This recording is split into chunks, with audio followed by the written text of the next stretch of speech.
114 करोड़ रुपए का प्रतिशत का गन्ना भुगतान की मांग को लेकर किसानों ने अपना धरना दिया। एक दिन के धरने में किसानों और को ज़्यादा अच्छा होता कि अधिकारियों हम ने उन्हीं आश्वासन की दिया। क्या सरपरस्ती आश्वासन में दिया ही है ये हम आपको बताते हैं। फिर मैं से बैठ इंद्रपाल के सिंह पांचाल इंसामली। अगर मेरी मीटिंग वीडियो करते पसंद आई है तो उसे और सब्सक्राइब करें, इसको लाइक क्लैरिटी करें करते। और कमेंट करें। लेकिन हमारे धन्यवाद। लिए सर्वोपरि आप हैं और आपका जो आदेश है उसी के लिए हम उपस्थित हैं। जहां तक सहमति और समझौते की जो बात थी उस पे चीनी मिल मैनेजमेंट मालिकान आज भी पूरी तरह से अडिग हैं और उस समझौते के पालन करने के लिए 101% प्रयास जारी है। उनमें से कुछ प्रयास आपको आपकी जेब में दिख भी रहे होंगे, कुछ अभी नहीं दिख रहे हैं।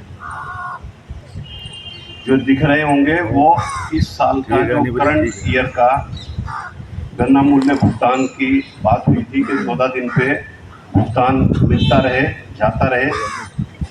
जिस दिन से फैक्ट्री चली हमारी कोशिश रही कि 14 दिन ना हो, 12वें दिन पे ही भुगतान करता रहे। भुगतान गया भी। उसके बाद 20 रुपया प्रदेश सरकार ने बढ़ोतरी करी और डिफर भी आपका साथ साथ जाना शुरू हुआ।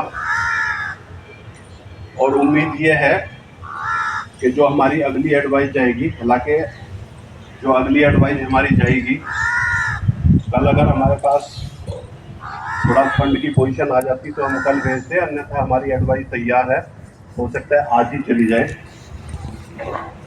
तो उस एडवाइस के साथ आपका समस्त डिफर भी समाप्त हो जाएगा जो अभी 13 दिन का बचा हुआ है। तो जो गन्ना मूल्य भुगतान में जो बढ़ोतरी हुई थी उसका डिफर और इस साल का करंट भुगतान, आपका कोशिश ये रहेगी कि वो 14 दिन 15 दिन ही रहे। हालांकि जो आज जाएगा वो संभवतः 18 दिन बैठेगा। उसके लिए भी हम आपसे थोड़ा सा क्षमा प्रार्थी इसलिए भी है कि थोड़ा फंड का ऊपर नीचे कई बार हो जाता है।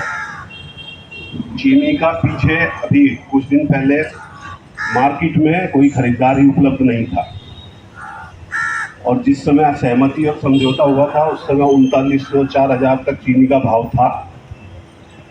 आज 3700 रुपये में भी कोई चीनी को नहीं ले रहा है।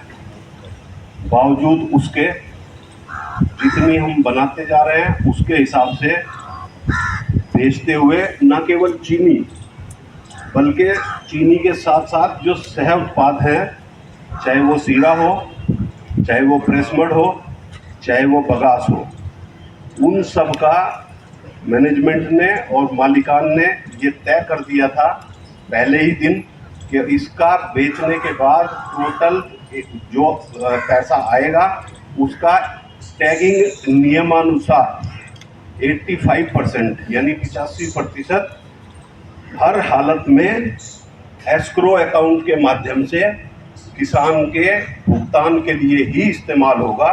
उसके अलावा कोई इस्तेमाल नहीं होगा और ना आज तक एक पैसे का इस्तेमाल उसके अलावा कहीं हुआ। हालांकि जो बचता है बाकी 15%, उस 15% में फैक्ट्री चलाना आसान नहीं है।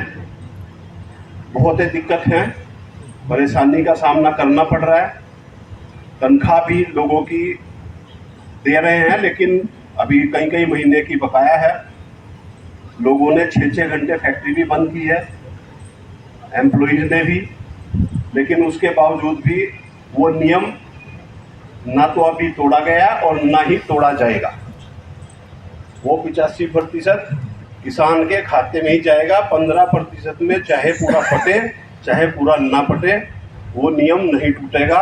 इसलिए आपका इस साल का जो गन्ना मूल्य का भुगतान है वो बदस्तूर जारी रहेगा, डिफर सहित। और वो डिफर जो आज की एडवाइस संभवतः जाएगी उसमें आपका 13 दिन का डिफर बचा हुआ है, वो 13 दिन का डिफर भी समाप्त हो जाएगा। जहां तक बात आती है यक्ष प्रश्न है, जो हमारा पिछले साल का गन्ना मूल्य बकाया है।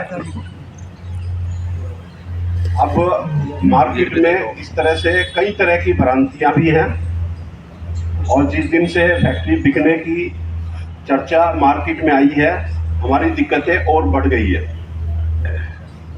है कई तरह से।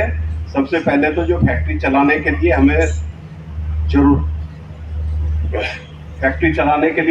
ज़रूरत होती है, सप्लायर होते हैं, कॉन्ट्रैक्टर होते हैं, ठेकेदार होते हैं, सबको दिमाग में डर है कि उनका पैसा मिलेगा कि नहीं। किसी से चीनी के लिए बोरी मांगो तो वो कहता है पहले पिछला भी दो और इस साल का नगद दो। तो ये सब दिक्कतें हैं, झेल रहे हैं, झेलते रहेंगे। अब बात मैं उसी पर आता हूँ अगले कुछ मिनटों में। जो हमारा गत वर्ष का भुगतान है उसकी व्यवस्था क्या है। उसके दो ऑप्शन हैं। पहला ऑप्शन आपको मार्केट के माध्यम से पता चला होगा कि चीनी मिल बिक रही है। इसमें भी बहुत तरह की भ्रांति है, सब जो जितने मुंह उतनी बात है। हमारे पास भी कोई खरीदार ने अभी डायरेक्ट बात हमारी मैनेजमेंट से किसी ने नहीं की है, लेकिन आपने जो समाचार पत्रों के माध्यम से पढ़ा है, मैं उसी को थोड़ा सा और क्लियर कर देता हूँ। वो भी बात गलत नहीं है, वो बात सही है। त्रिवेणी के ग्रुप के द्वारा हमारे चीनी मिल के मालिकान में से एक